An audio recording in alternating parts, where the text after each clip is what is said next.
Exercise 12.1 का question number 4 है कि what will happen if the bisection method is used with the function. एक function given है F of x equal to 1/x-2 और interval भी given है। हमें सिर्फ बताना है कि अगर बाइसेक्शन मेथड यूज़ करें तो क्या होगा। ठीक है, तो चेक कर लेते हैं पहले बेसिक प्रिंसिपल को।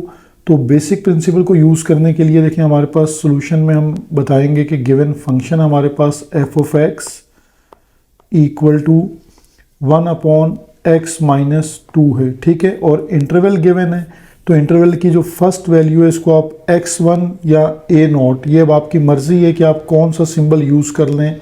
a0 हमारे पास है 3। अब हम फंक्शन को टेस्ट करते हैं f ऑफ a0 पर, यानी मीन्स के f ऑफ 3 पर हम इसको टेस्ट करते हैं इसकी वैल्यू को। तो ये 3 - 2 यानी 1 डिवाइड बाय 1, तो रिज़ल्ट आ जाएगा 1। 1 ग्रेटर देन 0 है, यानी ये आंसर हमारे पास पॉजिटिव आ रहा है। ठीक है, सिमिलरली अब हम b0 पे टेस्ट करते हैं, ये 7 है, तो f of b0 equal to again हमारे पास ये f ऑफ 7 हम कर देंगे वैल्यू पुट, तो 1/7 - 2, तो 7 - 2 1/5 आ रहा है। 1/5 जो है ये भी ग्रेटर देन 0 है और ये वैल्यू भी पॉजिटिव आ रही है। ठीक है, तो बेसिक जो प्रिंसिपल है वो फॉलो नहीं हो रहा, क्योंकि f ऑफ a0 और f ऑफ b0 की जो प्रोडक्ट है वो ग्रेटर देन 0 आ रही है हमारे पास।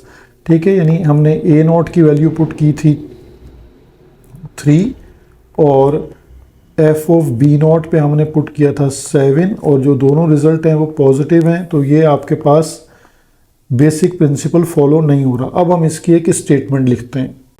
तो अब हमारी स्टेटमेंट क्या बन जाएगी कि since both values have positive science in given interval 3 and 7, so bisection method can not be use, यानी हम बाइसेक्शन मेथड अप्लाई नहीं कर सकते क्योंकि बेसिक प्रिंसिपल जो है वो फॉलो नहीं हो रहा। तो ये क्वेश्चन यहाँ पर एंड हो जाएगा। क्वेश्चन नंबर 4 का पार्ट बी सॉल्व करते हैं। यहाँ इंटरवल जो है वो चेंज कर दिया है 1,7। तो गिवन फंक्शन हमारे पास है F of x equal to 1/x-2। ठीक है, अब हमारे पास जो वैल्यू गिवन है वो पहली वैल्यू a0 है 1।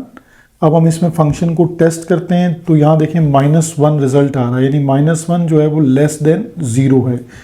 इसी तरह जब हम b0 जो 7 है वैल्यू ये पुट करेंगे तो फंक्शन का आंसर जो है वो 1/5 आ रहा है, जो विच इज़ ग्रेटर देन 0, यानी पॉजिटिव वैल्यू है। तो जो हमारे पास बेसिक प्रिंसिपल है वो फॉलो हो रहा है, क्योंकि लेस देन 0 रिजल्ट आ रहा है हमारे पास, तो इसका मतलब बाइसेक्शन मेथड अप्लाई हो सकता है और बाइसेक्शन मेथड के थ्रू इस फंक्शन के रूट्स फाइंड आउट किए जा सकते हैं। तो इसको हमें एज स्टेटमेंट लिखना है, since the signs are opposite in the interval 1,7, so bisection method can be used to find the approximate roots in given interval 1,7।